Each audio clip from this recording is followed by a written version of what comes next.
Roblox 上有很多以日本怪物为灵感的游戏，他们有的抽象猎奇，有的恐怖吓人啊，甚至还有人声称目击过这些怪物。点点订阅，来跟阿贝一起探索这些 Roblox 游戏的秘密吧。这个脖子特别长的女人啊，叫护撸手，意思就像紧身一样伸长脖子，是日本传说中的怪物啊。这个怪物它一直在追逐我啊。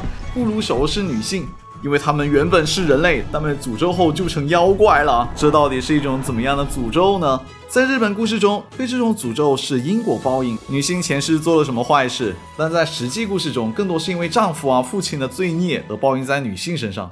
他们并不知道自己在做什么事情，他们处于睡梦中的状态，白天就跟正常人一样，但晚上就变成了怪物。护撸手在游戏里面抓到我们时，不会吃掉我们，而是单纯的吓我们一跳。而在传说里面，护撸手的目的也不是吃人，只是在半夜偷吃灯油而已。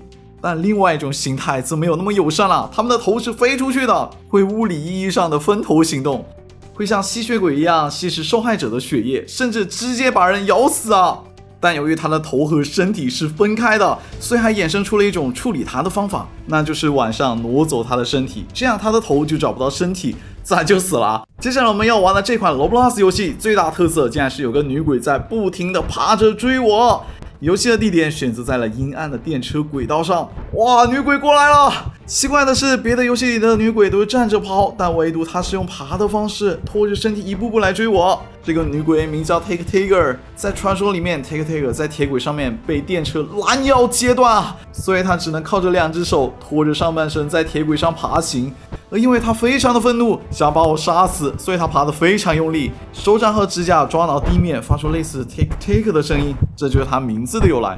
但我不理解，明明是电车把他撞成两截，不应该是找电车去寻仇吗？追着阿贝这么一个路人是为什么呀？他这么大的怨念是源自于极度的痛苦和周围人的见死不救。当时正值北海道的冬天， take take 被撞成两截后，因为天气寒冷，血管迅速收缩解冻，导致他没有立刻死亡。他挣扎着爬到火车站，但看到他的人选择了见死不救，于是他的怨念让他变成了女鬼，只要追上受害者就会用镰刀把受害者也拦腰截断。但我有点好奇啊， Take Take 被电车拦腰截断的身体后面是长什么样的？不会是五脏六腑拖着肠子流一地吧？看我躲到车站侧边看他，看到红色的肠子了。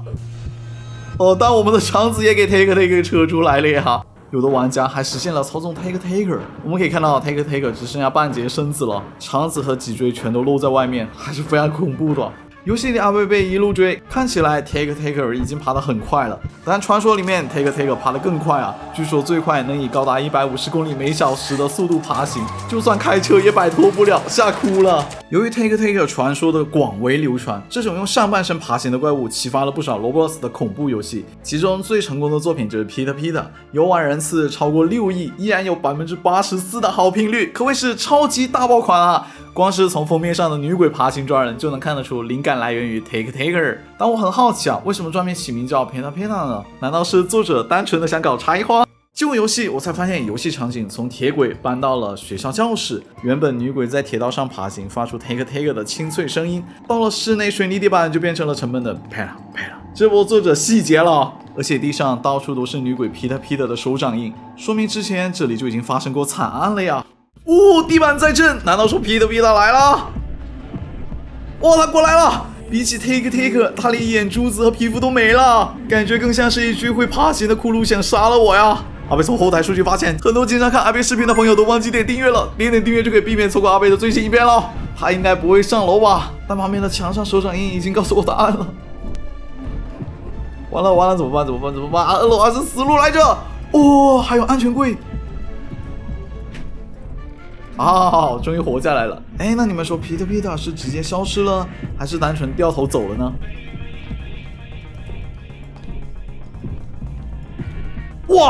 我竟然到他屁股后面了。准确的说，他已经没有屁股了，只剩半截身子被类似绷带一样的东西简单包着，很恐怖啊。只能说 Pita Pita 现在也很急，明明感觉到了附近有人，但就看不到。万万没想到阿贝我就在后面跟着他呀。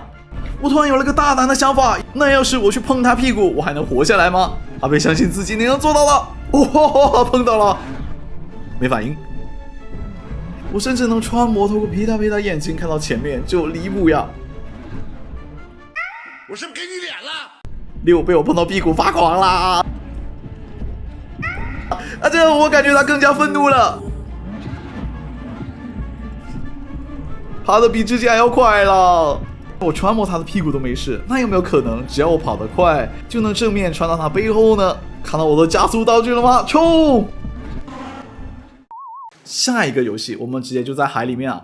我发现前面有几条鱼，但它们的鱼鳍好长啊！那不是鱼鳍，那是人类的手。这是在水里游泳的巨型人类。完了，他发现我了。这怪物的名字叫宁根，在日语里面跟人类的发音一样。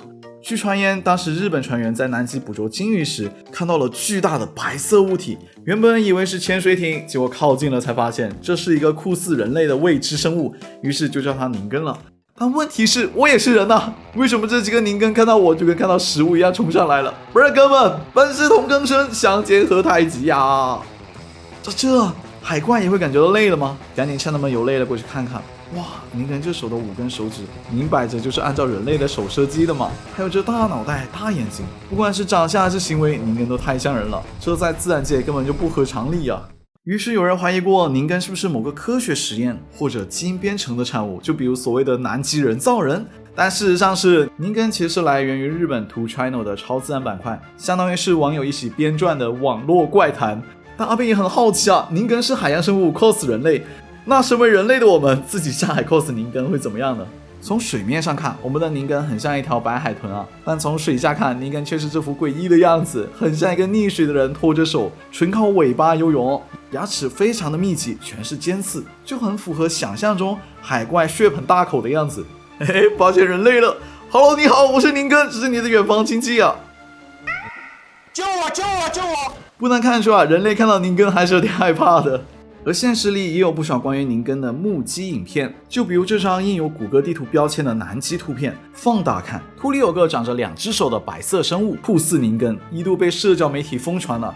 甚至还有水下摄影机拍到了宁根的模糊影片，同样也被视为发现宁根的重要证据。虽然事后这些影像都被辟谣，说是伪造的，但不少人依然相信宁根的传说，毕竟南极和深海太过于神秘了，万一珍藏着这些怪物也说不定呢。而在另一个 Roblox 爆火的游戏《培养花园》里，有个日本怪物叫做河童，它看起来非常可爱，还能帮菜园浇水，但其实河童也有令人毛骨悚然的黑暗面啊。在传说中，河童平常是吃素的，喜欢吃黄瓜，但他们偶尔也会捕杀人类。是的，你没听错，河童会杀人，而他们最喜欢的食物竟然是人类的肛门。想象一下，长这样的怪物对着你屁股猛啃，太可怕了。但我很好奇啊，人类在岸上，河童在水里面，既然河童会捕食人类，那它要怎么把人弄下水呢？原来河童为了捕杀船上的人类，憋了一个究极抽象的武器，那就是放屁。为了放屁放个大的，河童专门长了3个肛门，3缸同时发力，甚至能把水面上的小船掀翻啊！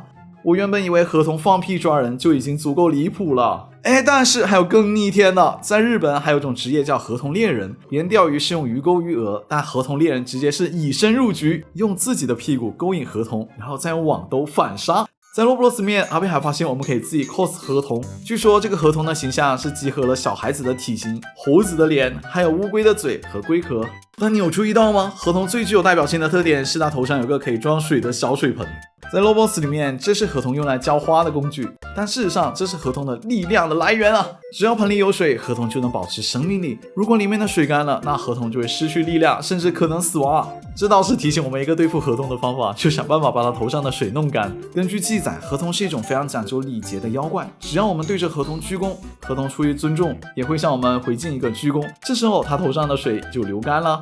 很好，现在我们知道怎么对付河童了。但是让河童帮我们浇花又是怎么做到的呢？培养花园里，河童是我们用蛋孵出来的，我们自然就是它的主人啊。但在传说故事中，想要成为河童的主人，就得战胜河童。但好消息是我们不用和河童搏斗，只要在河童头上没水时给它装满水，身为它的恩人，它自然就会心服口服的让我们当主人了。这个妖怪一上来就问我漂亮吗？你这嘴都裂到耳根了，说 yes 太违禁了。阿贝我很诚实的，我选择 no。刚才杀死我们的怪物是日本故事中的口猎女，标志性的特点就是脸上有一道从嘴角裂到耳根的伤口，手上还拿着一把剪刀。